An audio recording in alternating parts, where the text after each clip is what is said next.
à cause de mon mio. Tout comme étant, c'est dire à partir de salon, un mon mien.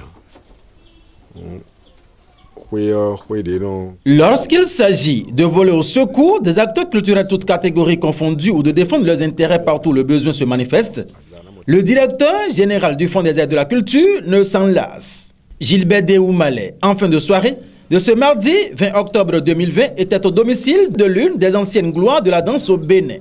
Pierre Saossi, alias Géninois, le faiseur de plusieurs barons du ballet béninois.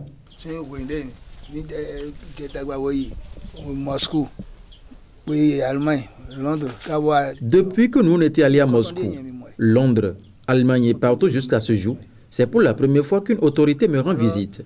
Voyez-vous, alors qu'en son temps, nous avons remporté le 2e prix du Moscou.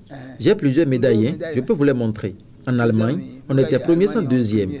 Pour cette première fois, je suis très content et je remercie le président pour ses multiples réformes. Ce n'est pas l'argent forcément qui compte, mais la démarche aussi importe beaucoup. Même après ma mort, je dirais à mes ancêtres que les autorités sont venues me voir à la maison de mon vivant.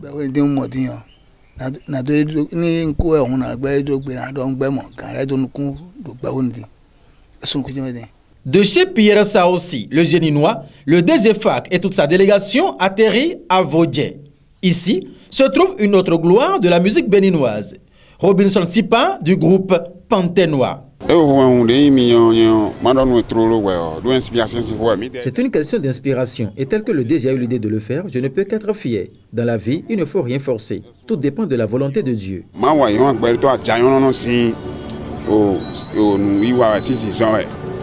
On peut finir de grandir, mais jamais on ne finit d'apprendre à ton coutume d'entendre. Et il faut profiter du savoir-faire de ces derniers, tant qu'il est encore possible à laisser entendre le DGFAC, qui s'estime très satisfait après les échanges. Il faut d'abord leur donner espoir.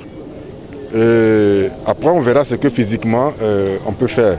Mais pour le moment, je suis très satisfait de la visite parce que j'ai compris que j'ai rencontré des acteurs culturels qui ont commencé par nourrir de l'espoir parce qu'ils se sont sentis utiles à leur société aujourd'hui.